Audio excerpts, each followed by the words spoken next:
This episode of Hero Club is supported by our good friends over at Mage Hand Press. Check them out at magehandpress.com and buy their High Seas supplement for Dungeons & Dragons 5th edition to Shanghai your own group of adventurers. If you like Hero Club, remember to rate and review on your preferred platform and tell your friends. Welcome to Hero Club. I'm Nick Williams. And I am George Primavera. George and I have been playing D&D together for years. Now, a lot of people think you need to be a big, huge nerd boy to play Dungeons & Dragons. But in reality, you just have to be willing to spend 4 hours of your own time on a weekday trashed on cheap beer cross-legged around a coffee table. I lost a game of Flip Cup in 2012, so I had to buy all the books and learn how to be Dungeon Master.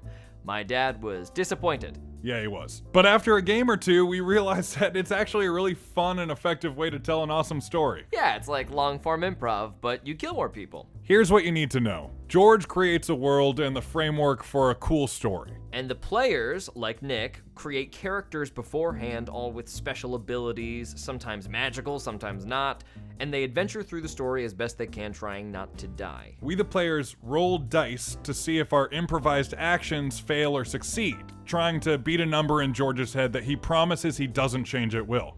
But at the table, I am God, my game, my rules. Okay, so it's as nerdy as you thought. You know what? Just off, man. Whoa, right off, all right, okay? Nick, maybe don't tell everybody to F off. And it's not that nerdy. I mean, we get rid of all that stupid math, and we add music and sound effects and stuff like that, so, you know, it's cool.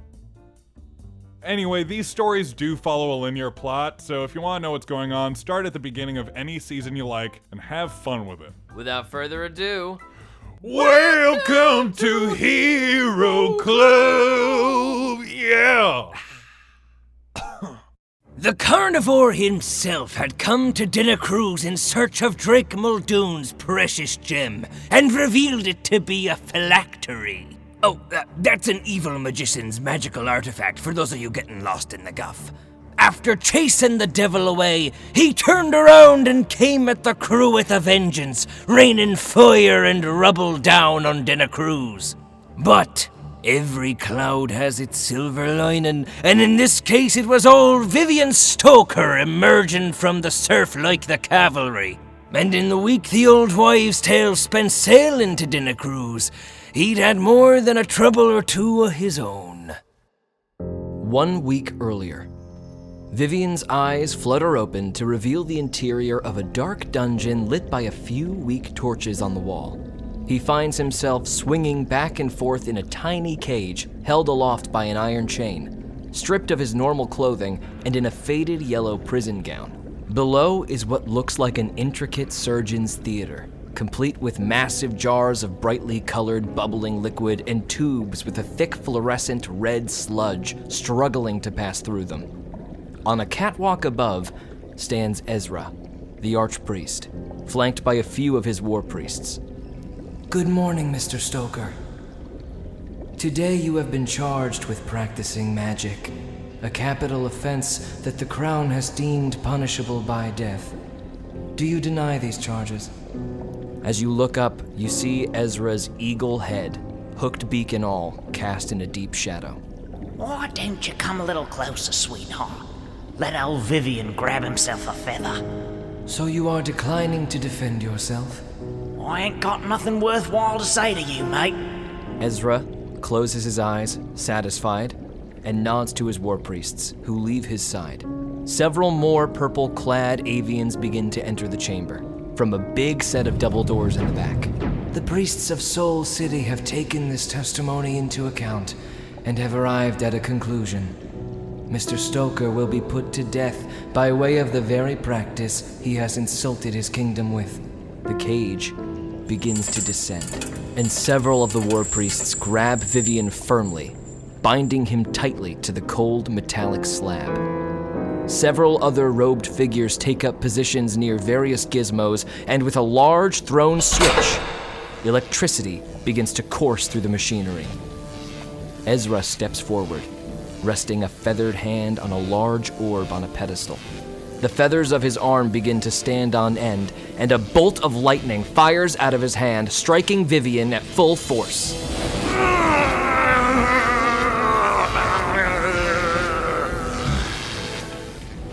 missed your gauntlets. Let's get on with it. Vivienne, the lights begin to fade as the electricity shoots through your body until finally, everything goes black. There's silence for a moment. Then, suddenly, it's as if your eyes are forced open, and you see the beauty of cosmos and worlds unknown, hurtling through a formless and unfamiliar landscape at unfathomable speeds, until you feel a pressure wrap itself around your consciousness, pulling you back, downward, even faster than before. Back in the dungeon, there is a final surge of electricity. Vivienne's lifeless body begins to convulse. His eyes glow a bright and pronounced lime green, and he calmly lifts his head off the metallic slab. I'm at your command, Master. I exist to do your will. A dark red scar streaks across Vivienne's face now, where his fur has been burned away by the lightning. Wonderful. This has worked so much more brilliantly than expected. Ezra's harsh eagle eyes tear up, overcome with emotion, but it's then that two massive double doors open up in the rear of the room once more, a small pigeon poking his head into the chamber. Archpriest Ezra, we found the one you're looking for. The gazelle with the one eye, he turned himself in just a few moments ago, over on the steps of the cathedral. Good. He's seen sense. Send him in. The pigeon disappears for a moment, the door remaining ajar, and then, by himself, walks Captain Blackbriar, hands in chains, his one singular horn reflecting some of the light given off by the machinery in this room. His hooves clop on the stone loudly and echo throughout the entire chamber. Vivienne, you feel a small spark of curiosity, but almost as it begins, it's quashed by an unknown force from within your mind. Archpriest Ezra, I come to you as a man bound. I surrender. All I wish is to give myself to you and the good of the Queen. Ezra steps forward, leaving Vivienne on the cold slab to stare blankly ahead. I am so very glad, Captain Blackbriar. I have a job for you, and I think you will find the conditions of said job will be to your liking. You see, Captain, I am willing to offer you a pardon. I will spare the life of you and a select number of your crew if you complete the task which I set before you. Well, I guess it pays to be a man of the crown, doesn't it? All right. Whatever you wish. Ezra steps past the cold slab, and Vivienne's lime green glowing eyes gaze up at shadows cast on the wall, and with no emotion, watches the silhouette of the events as they unfold. Something has been stolen from the Queen. Something very precious. Something secret. It's a large diamond, so to speak, but the wealth is not the reason such an artifact is so sought after. The retrieval of the gem is of a personal nature to Queen Olivia. I'm a pirate, Ezra. Retrieving gems is kind of what I do. There's a loud sound of a smack as Ezra strikes Blackbriar across the face with one winged hand.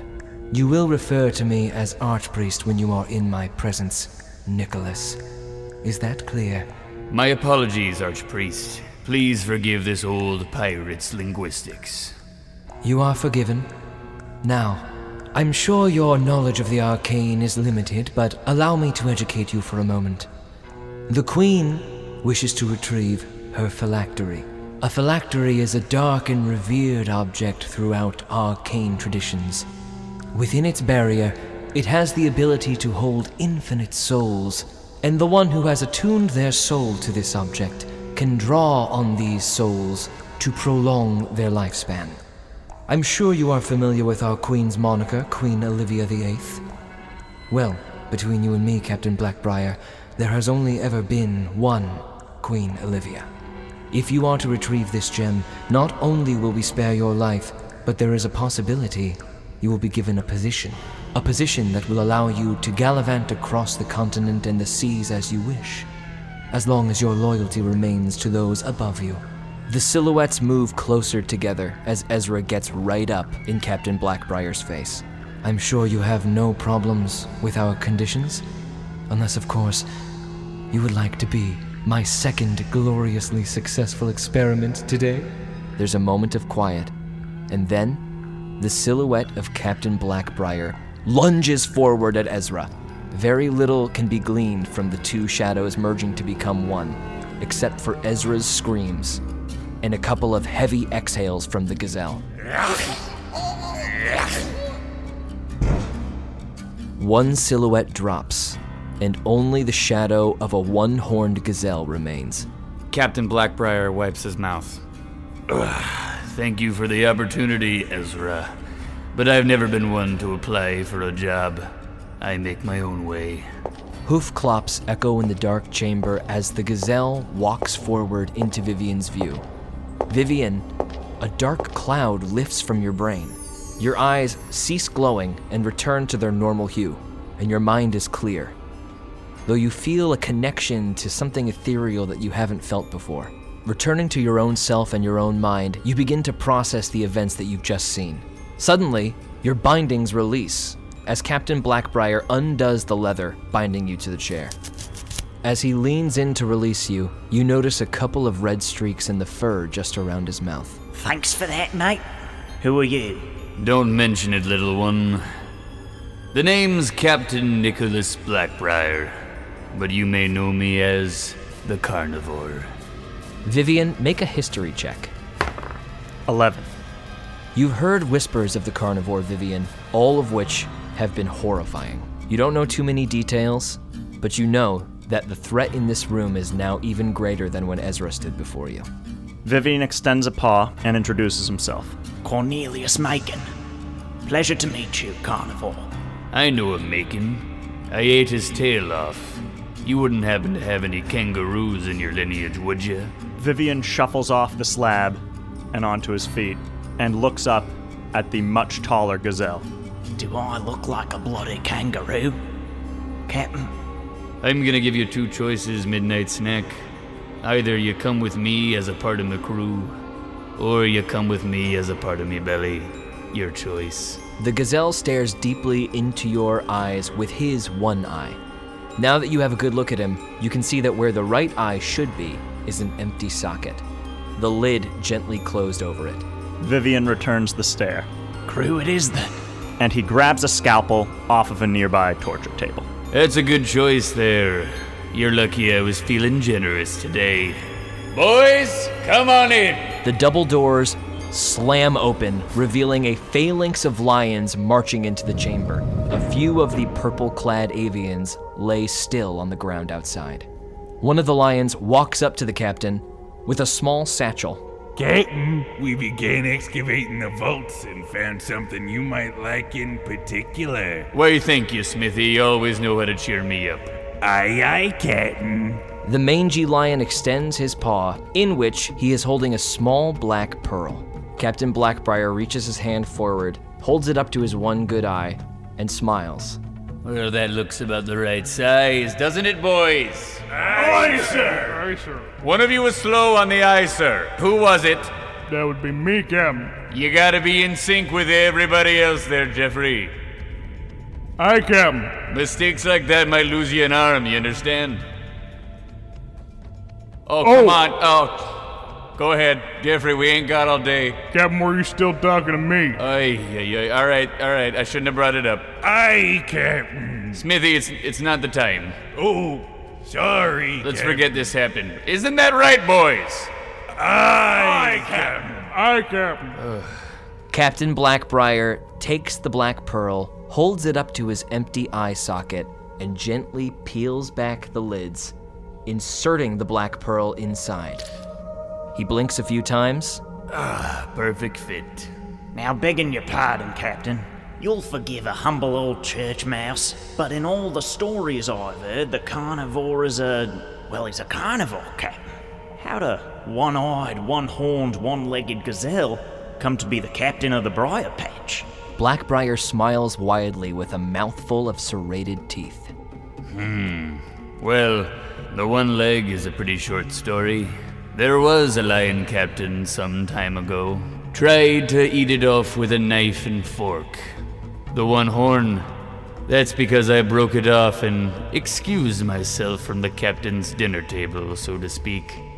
The pirate code: one captain falls, another takes his place. I just happen to be next in line for the position. And the one eye... Captain Blackbriar taps the black pearl in his eye socket. I was just making room. The captain stands up tall, readjusts himself, and moves to the back of the chamber, calling to his lions as he does. All right, boys, empty the place out. I want you on the ship in 10 minutes. Welcome aboard, Midnight Snack. He leaves the chamber in a hurry, leaving Vivienne with several lions flanking him. They begin to take all of the machinery out of the chamber, and several of them move to the exit, looking backward at Vivienne. Hey, Scraps, you coming? Oi, that's Midnight Snack to you. And I'll be on the ship when I'm good and ready. I've got to find me personal effects. The lions shrug and make their way out, leaving one with Vivienne. The lion we now know is called Smithy. Where's your stuff? Don't talk to me. All right. And Vivienne makes a beeline for where he thinks the armory might be. Vivienne disappears into a hallway, and in the first door he finds is a mountain of clothing, weaponry, etc. Vivienne's items appear to be at the very top of the pile, having just been thrown on top of it. Vivienne grabs his stuff, taking special care with his dagger to make sure it's the right one, before sheathing it and heading off with the lion to the ship. The lion, Smithy, leads Vivienne outside, where they meet up with the other lion, Jeffrey. He got his stuff. Well, it sure took you long enough. The whole crew's already on the boat, and I don't want to be late. I'm always late, and I feel like this is gonna be a big problem today. Well, what are we waiting for, chaps? And Vivienne strolls past them onto the boat. That's a good question, Midnight Snack. The lions follow Vivienne up onto the briar patch. Even in the daylight, the ship is ominous as can be. The captain's voice echoes from the back of the ship at the helm. All right, hope you're hungry, boys. We're having Jeffrey tonight. Oh, that was exactly what I was afraid of. Jeffrey turns to run away down the gangplank, but he's so slow, and he doesn't make it very far before the ship pulls away, leaving the dock. Jeffrey, believing that he's gotten away. Oh, thank God. A lassoed rope flies from off the ship, wraps around Jeffrey, and pulls him into the water as the briar patch begins to sail out to sea. Remember, boys, always brine your meat. 1 week later, the briar patch gently rocks back and forth in the moonlight. The captain, ashore with most of his crew of lions, has left a skeleton crew aboard, Vivienne included. Vivienne finds himself standing next to Smithy, who is shaving a couple of potatoes off into a barrel. My number one job on the ship is shaving these tomatoes. It's a living. Hey, mate, I've got a question. Yeah? Where do we keep captives on board? Well, I'll show you. Cutting to the underbelly of the ship, Smithy is proudly showing Vivienne around the brig. And if you close the door from the outside, it locks. See, look. Smithy walks into a cell, closes the door, and rattles it, exemplifying just how locked it is. I'm the prisoner. Okay, now let me out of here. Uncharacteristic to Vivienne, a forlorn look comes over the mouse's face. Well, that wasn't even fun. His goal accomplished, but his fun spoiled, Vivienne dejectedly trudges back up on deck and lacklusterly heaves himself over the side and swims to shore. Okay, this was fun, but you can come back. Oh, I see what you're doing. I'm gonna count to 100 and then you'll pop out. 1, 2. In the roaring waves, Vivienne is getting tossed back and forth, desperately swimming freestyle to shore. Vivienne, can you make a constitution save for me? 3. Vivienne, one of the waves picks you up and tosses you deep into the brine, slamming you against some sand. You take 10 damage. As you resurface, clearing your lungs of seawater, another wave rises behind you. This one will surely carry you to shore if you ride it correctly, but if not, could be disastrous. Make another constitution save. 7. The wave lifts you up slowly like a roller coaster. You can see almost the tops of the trees of Denacruz as it picks you up, up, up, and then the wave begins to whitecap. You catch the arc wrong, and it slams you into the sand once more. You take 15 damage as you are slammed into the water. This time, a few rocks amongst the sand clattering into your bones. The water is calmer now. As you make it to shore past where the waves break, you feel a little pinch on your foot as a crab latches on. After about 25 to 30 minutes of swimming, Vivienne finally trudges ashore. Tired, haggard, and beaten up. I swear to hog, if any of you lot have been in my bloody cabin... The chaos on the beachhead has migrated to the interior of the island as hundreds of pirates begin to flee to their ship, hurriedly gathering their belongings as plumes of sand and rock fire out of the ground with each mortar blast.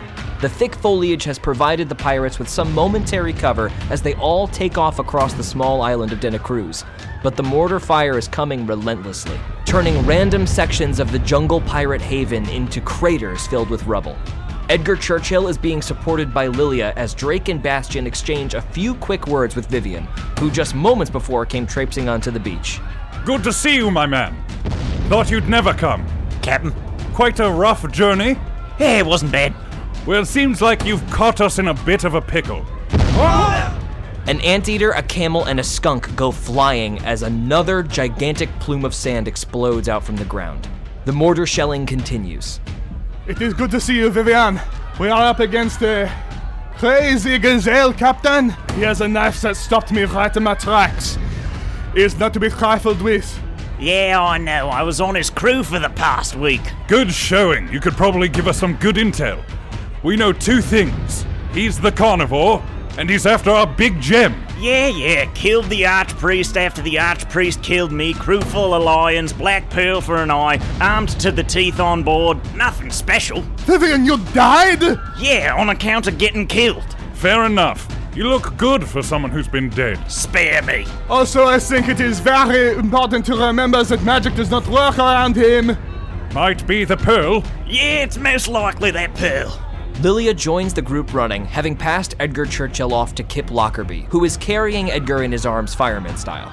Lilia, less running and more skipping, joins the group. Vivienne, hi, we missed you. Or I did. But I think that applies to all of us. Did you keep the crab? Can everybody make a dexterity save, please? 15. 26. 28. 17. Drake, Bastian, Lilia, and Vivienne hear one of their goose compatriots, Michael, squawk out a quick warning. Look out! All of them dive out of the way, except for Michael, who seems to have disappeared in a poof of feathers as the mortar crashes into the earth. Poor Michael. Bastian, remind me to write his parents. Who's Michael? He's been working for you for 6 years. I don't know why you make me do stupid things like learn their names. Argue later, run now! Vivienne, do you happen to know how far the pearl magic extends? Vivienne, make an Arcana check. 18. Vivienne, through various small, unnoticed experiments, you have gleaned that the anti-magic aura around the captain seems to extend to about 30 feet. About a 30-foot radius, give or take. That's my favorite kind of radius. The pirate mob explodes out from the tree line, now on the opposite side of the small island. But the jetty has not been abandoned in Blackbriar's assault. A large grouping of lions with wicked-looking muskets aimed at the mob of escaping buccaneers kneel and fire. Everybody make a dexterity save. 16. Nat 20. Bye. 26. The mob of pirates hits the deck, with only a few taking any fire. Unfortunately, Lilia is among them, taking a bullet to the shoulder. Lilia, you take 16 damage. Several pirates are rolling around, groaning, holding new wounds, and then you all see Captain Tug pulling his sister Tig forward. The two cats pull out hooked sickles ornamented with dark ruby hilts. They're on our ship! Come on, lads and lasses, let's show them how real felines fight! Hey, mouth breathers! There's a new alpha in town! Tug stops as Tig leads a massive charge of cats towards the lions. Lilia, are you okay? He rests his hand on Lilia's shoulder, and a warm glowing light emits from his palm, stopping any of the bleeding. You regain 8 hit points. He gives you a wink, and a quick hug. "Stay safe," and runs off to join his sister. As Tig and Tug run off towards their ship, which is docked right next to the Old Wives' Tale, another pirate captain blasts past the group. Captain Balthazar Greenface, an enormously fat toad who runs forward with his reptilian band of scallywags. "Gadzooks, they've taken our ship! Blades forward, chaps!" Both of the other pirate crews begin to engage the lions on the jetty, leaving Drake to face his crew of the Old Wives' Tale. "No one has held the helm of the Old Wives' Tale save for me and Lockerbie, and we're bloody not well starting tonight. Come on!" Drake sprints down the jetty, pulling his flintlock pistol as he goes. As soon as he gets about halfway, he fires and then hits the deck in a dodge action. 19. One of the lions is forced back with the impact, falling to the ground, but 19 or 20 of them still stand. Vivienne follows suit, sprinting down the jetty, and fires 2 eldritch blasts while simultaneously hitting the deck just like Drake.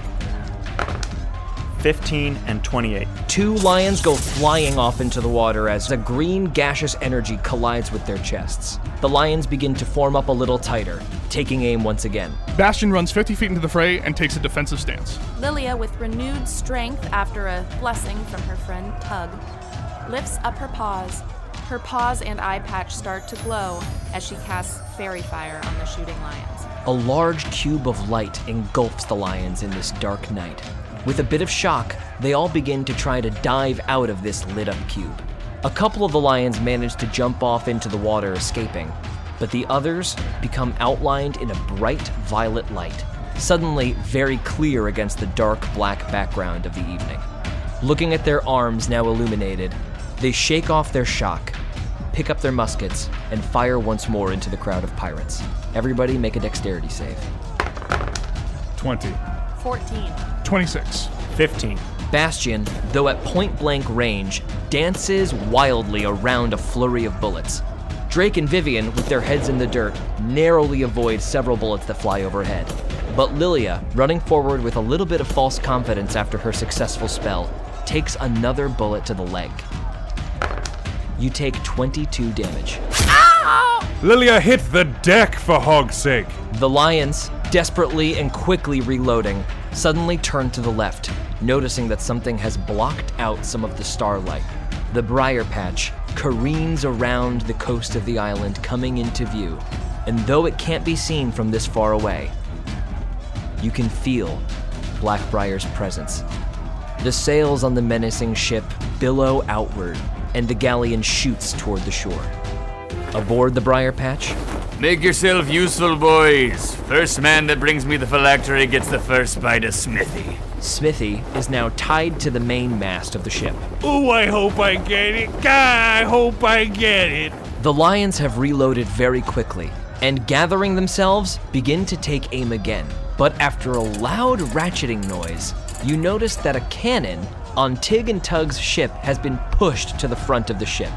Tig stands atop the cannon, pushing it downward so it's facing the jetty and the group of lions below. She strikes a large match, lights it, and dives off of the cannon after yelling, "We'll take it from here. Get to the ship!" A cannon shell slams into the jetty. Several of the predators go flying, and the jetty is suddenly clear, albeit a little bit rocky now that a crater has been blown into the surface. Come on! Sprinting forward and using the back of one of the lions to launch himself up, Drake grabs one of the ropes tethering the Old Wives' Tale to the jetty and scurries up, heading for the helm. Vivienne takes a rope up to the Old Wives' Tale as well, only he runs along it like a balance beam. Bastion goes sprinting by and takes a jump, rocketing upwards, and lands center in the middle of the deck. Lilia runs towards the ship, only using 3 of her limbs. The 4th, which has been shot, is nestled close against her body. She runs over to a rope and uses it to climb onto the back of the ship, continuing on to her lookout post on the mast. It is quite a sight on the deck. A score or more of lions draw wicked-looking scimitars, the curved steel glinting in the moonlight, and they leap into action, desperately trying to fight off the infamous crew of the Old Wives' Tale. Evening, boys. I do so love a twilight row. Don't you? What how? Drake launches cutlass first at the first lion he sees. 24. Drake runs him through with his cutlass and then slides underneath his legs, moving on to the next guy. Hiya! As he runs up the stairs, Vivienne is going to reach through the railing and pull the lion standing next to the railing against it, attempting to knock him out. 25. Vivienne continues up onto the upper deck. Bastion twirls his staff around, attempting to hit every lion in his radius. 17, 26, 19, 24. We do not have time for this! And he sways over to the next grouping. Lilia, as you finally clamber up the rope to your crow's nest, you see that there are 2 lions inspecting the weaponry leaning up against the wall, and one of them is holding the glass vial containing Henrietta, your pet firefly. He's shaking her around roughly in the glass, laughing as he does. Look at this little thing! What do we do with this, Bradley? You're going to put her down now. Oh! And Lilia attempts to grab Henrietta back from them. Roll a sleight of hand check. 22. Lilia is suddenly holding the glass bottle. You've overstayed your welcome now. Her fur begins to stand on end as static electricity runs through it. After a moment or two of buildup, it explodes out of her in a wave, knocking the 2 lions down onto the deck below. The crew of lions is being decimated by the pirates, but now is their turn to advance as they raise their swords high and throw themselves at the heroes. Drake, one of the lions seems like he's gonna get a big chunk out of your chest, but you manage to backstep in time, easing the force of the slash. You take 3 damage. The other lion, however, spears you across the middle and takes you over the side of the boat. You land in the water with a splash, and the lion begins to pull a dagger from his sheath.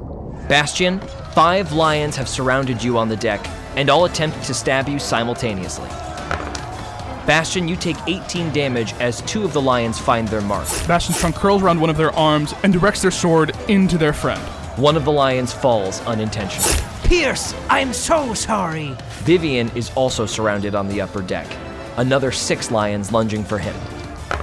All the lions dogpile on top of Vivienne, and after a little bit of scrabbling around, one of them looks up and says, Hey, where is he? The lions, all stacked on top of each other on the ground, look up at the same time to see Vivienne standing on the helm. A lightning bolt streaks through the sky, illuminating Vivienne's silhouette. Blimey, you lot are soft. Back on the Blackbriar, seeing through his telescope that the tide has turned against his men. Looks like this isn't going our way, boys. You know what to do. There's a boom in the distance as the briar patch draws nearer. And with a whistle, a mortar comes crashing down into the jetty, in the exact center of where all 3 ships are docked. Hog, bend it, Lenny. Get off the mortar. Sorry, Captain.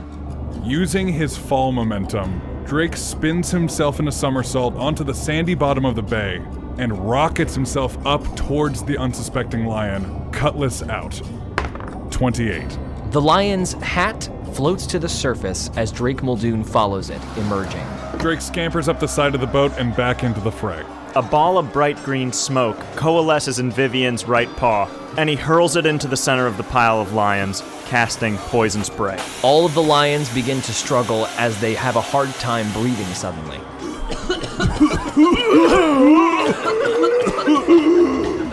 And all of the lions at once drop unconscious in their dog pile.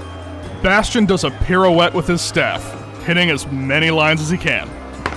21, 26, 28, 17. The deck is suddenly clear, save for one single lion who shakily drops his sword and attempts to dive over the side of the boat. Drake trips him on his way off, making sure he hits every piece of wood on the way down.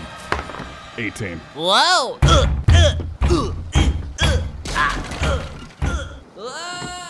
And with that, Drake makes his way to the helm. Having dealt with the very last of the lions on the jetty, the remainder of the Old Wives' Tale boards, and they begin quickly readying to depart. Ready for sail. Crew, check below deck, make sure we didn't miss any of those lions. We have a ship to catch. Penguins, prepare yourself! This is going to be very tough. Batten down the hatches. We may be getting bombarded. The penguins, uncharacteristically serious, spring to their jobs immediately. Lilia, wincing slightly, puts her paws around her wound on her leg. as a warm glow seeps out of her paws, mending the skin on the surface, and she heals herself for 11 damage. Vivienne trudges down to the gun deck, grumbling to himself. Hell, bloody nice of Bastion's 10 favourite beaks to feed to finally join us. Bloody helpful they are. One of the penguins, hearing that they're being talked about, pokes his head below deck and does the equivalent of flipping Vivienne the bird. Vivienne picks up the nearest object to him and throws it at the penguin. The penguin ducks his head out of sight as the candlestick goes sailing out into the night. Bugger off, Uckle, you oily sack of feathers! Vivienne, as you look forward, you notice that your cabin door is ajar. Fuming, Vivienne kicks his cabin door open, the battle at hand forgotten, and makes sure all of his stuff is safe. The stuff is the least of his concerns as he sees two lions looking at the gem. One of them turns around and says to the other, "Oh boy, get the gem and run, Sandals!" Sandals looks at the scrawny lion to his left and lunges for the diamond. However, as soon as his paws come into contact with the diamond, there's a flash of purple light that sends Vivienne sailing through the undercarriage of the boat, backwards. And directly behind Drake, atop the boat, a massive purple beam fires from the undercarriage of the boat, blasting part of the upper deck apart. We shall make him pay. Oh! Wood shatters, and a couple of members of the crew fly off into the water. But Drake, ever the professional, quickly assesses the situation. She's still upright. Go! Full speed ahead. More stuff! Back on the briar patch, Captain Blackbriar's eye narrows excitedly. Captain Blackbriar reaches for an old, cone-shaped bullhorn and projects his voice across the sea. All right, boys, the game is up. Either you have some mighty powerful fireworks on board, or that blast came from the phylactery. Prepare to be boarded. The old wives' tale begins to back off from the dock, and as Drake spins the helm, turns itself out to sea, and begins to sail away. But the briar patch, giving chase, has already reached its max speed and is gaining very quickly. There's another boom from the mortar. The mortar blast goes wide, splashing into the water. Lockerbie, secure Mr. Churchill. I'll take the helm. Drake goes full speed ahead, pushing the galleon forward. The old ship takes off into the night, stirring up a wake behind it. Lilia, do you have eyes on him? Aye, aye, Captain. Vivienne, open fire. A little bloody busy here, Captain. Vivienne is busy fixing the guns with his crew, whilst periodically peeping into his cabin to make sure his stuff is okay. Some of his stuff is okay, including the large cauldron, but a lot of the jars and vials have been shattered and lost. There's gonna be hell to pay. Penguins, F of you! Down to the guns! Help Vivienne set those up! We need those up and running as fast as possible! And also, one of you patch that augmented hole! Some of the penguins go down to help Vivienne, which definitely speeds up the process, allowing most of the cannons and cannonades to be ready. The others go to the massive hole and begin cartoonishly hammer and nailing wood to patch the hole. From the briar patch, Captain Blackbriar laughs to himself. Oh, I do love the hunt. Lenny, one of the many dumb-looking lions on the boat, has been removed from the mortar, replaced by Harry, a hulking beast of a creature, whose handle on the mortar seems much more proficient. Fire in the hole! The mortar is aimed perfectly and slams directly into the center deck of the Old Wives' Tale. The Old Wives' Tale takes 54 damage as much of the main deck is blasted apart. Most of the crew has gotten themselves to safety, however, at the edges of the boat, hearing the whistle of the telltale mortar. Lilia, make a dexterity save. 22. Lilia, even though the mast rocks back and forth, you manage to keep your place atop the crow's nest. Watch this, you carnivorous son of a roach. Spinning the helm, Drake cranks the boat into a hard turn, so it's perpendicular to the briar patch. Captain Blackbriar tries as best as he can to spin his wheel all the way to the right. Batten down, boys, batten down. This one's a fighter. Lilia, ice him. Lilia smirks and raises her paws once more. Despite the warm, humid night, a film of ice begins to form across each of her palms. Lilia waits a moment. She exhales, her breath visible in the night air, and a 100-foot-tall, thick column of ice suddenly bursts forth from the center of the briar patch as she casts Iceberg at 5th level. What the? Lions dive to the side as the iceberg explodes from the center of the briar patch, dealing 26 damage to the ship. Seemingly not a lot, but then the briar patch continues forward. And as it does, the iceberg remaining still tears a massive hole, moving all the way back to the helm. Captain Blackbriar dives out of the way as it decimates the cabin and the rudder of the ship. The briar patch takes 100 damage. As it passes the ice, the ship begins to slow, and several lions quickly run to try to repair the rudder as the briar patch slows. Vivienne, give him a broadside. Biff and Boff together set the last cannon, give Vivienne a thumbs up. Finally! Fire all light cannons! And Vivienne drops his arm, giving the order to release the ship's battery of light cannons. 25. The light cannon barrage decimates the front side of the briar patch, dealing 158 damage. Penguins! Keep repairing that hole. And Bastion gives Drake a big thumbs up. Ha ha! Aha! All right, they're not playing around. Get the magician in the crow's nest and bring me the gauntlet. Several lions swivel around on a large harpoon gun up by where the captain is standing next to the helm. The harpoon tilts upward, takes aim at Lilia, and fires. The harpoon bolt flies just wide, a rope pulled behind it, sailing over the crow's nest over Lilia's head. What a weird shooting star. Timmy, you're all kinds of salty. Someone throw him in the pot and get someone else on the harpoon. A lion runs up to Blackbriar and, kneeling, hands the captain a large armored gauntlet. Thank you, Jimmy. Captain Blackbriar slips the gauntlet onto his wrist, and he fires it forward. There's a bright, shining spotlight that shoots out from the gauntlet's palm, and suddenly, the light narrows and focuses into a long plank leading forward, the end of it touching the old wives' tale's bow. You know what to do, boys. Walk the plank. Lions begin to stream over this hard light pathway, running over the ocean as they do. Crew, brace for impact. Lilia, deal with that bridge. Lilia, turning her attention towards the bridge, makes a swiping motion with one of her paws, casting Dispel Magic at 4th level. Swatting her hand through the air, the bridge dissipates in an instant, sending 30 or 40 lions into the icy waters in a second. Vivienne, fire. Vivienne, after taking in the disappearing bridge, mutters under his breath, Ah, she is truly terrifying. Snapping his fingers, he produces a small flame and touches it to the fuse of a carronade. Botch! This carronade has clearly been prepared rather hastily, and as it launches a shell forward, wildly into the night, off into nothing, Vivienne is knocked back as the wheels bring him to the opposite side of the ship, knocking the carronade on the opposite side of the boat clear out into the water. Penguins! That hole is still there! I don't understand why they're not fixing that hole. The penguins Bert and Davin are perplexed by the size, shape, and severity of the hole, and though they're doing their best, they have yet been unable to completely seal it off. They give you a shrug as if to say, I don't know. Aboard the Briar Patch, Captain Blackbriar is getting very desperate.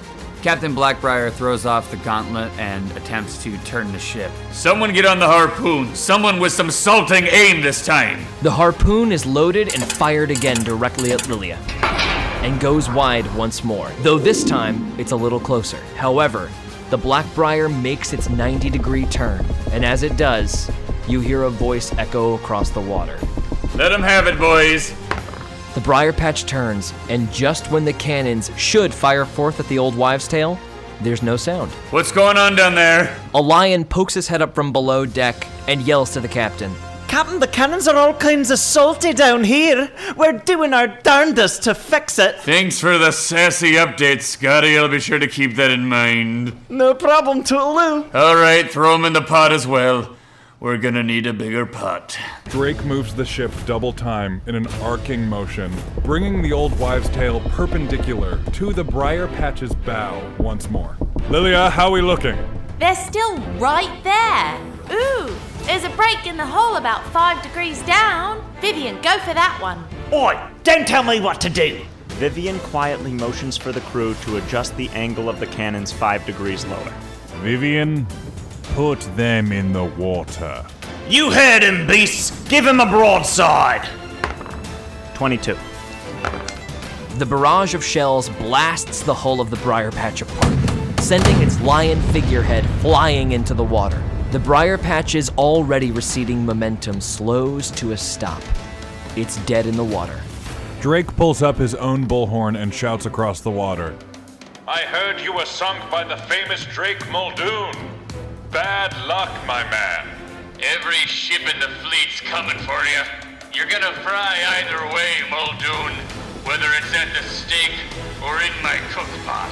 I'll get that phylactery if it's the last thing I do. You haven't seen the last of the Carnivore. Oh, I'm sure we'll meet again. But not in this life. Bastion, give the order. Everyone, heave all! The old wives' tale turns and rockets away, leaving the briar patch behind. Vivienne lights one last cannon as the old wives' tale sails away. Heave home my tail spot. 10. The shell from the carronade goes wide, but Captain Blackbriar, seeing the blast, extends his telescope and looks to where the flash came from, seeing Vivienne's head in the porthole. Well, hello there, Midnight Snack. I'll make you live up to that name yet, you mark my words. The briar patch fades into the distance as the old wives' tale takes off into the night. Safe, at last. The crew leaves Denacruz in its wake and are left with the decision: return to Emporia and territories known, or venture further east and away for the impending armada. As they reach this crossroads, each member of the crew turns to their captain, Drake, and awaits his decision. Drake turns and looks at Lockerbie now at the helm. Easterly Lockerbie, with the wind. Let's see what's out there. The bear gives a solemn nod and looks ahead. Vivienne approaches Muldoon and Bastion. Captain, I told you I've been east before, and I've never offered much in the way of details, but suffice it to say, it wasn't all rainbows and butterflies. And I ain't too keen to go back. We've all been east, Vivienne. We've all left bodies in our wake. I'm more concerned about the people on this ship now. We go east and that's final. Well, I just hope we're headed wherever you two went, because the spit of land I went to is not pretty.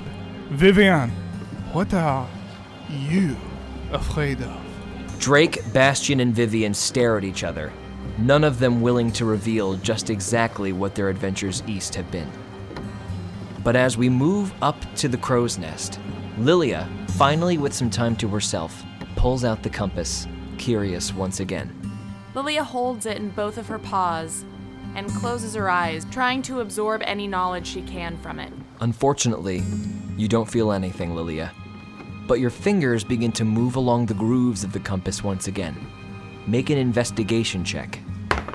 18. Your finger finds a groove that wasn't there before, and as you wedge your nail in between it and pop it open, the compass spreads like a locket, with a large red button in the middle of it, amidst a multitude of teeny tiny gears and cogs, whirring quickly and silently. Lilia's eyes grow wide as this compass opens up to reveal the new compartment. Staring at the button, she mutters to herself, I've always liked buttons. I think Drake said something once about them. To either ask someone. Her finger starts to get closer. Or maybe it was and she presses it. The button clicks in. There's a photo flash of light. The crow's nest is empty. The glass jar holding the firefly Henrietta rolls to the side, and the wind whistles quietly across the water.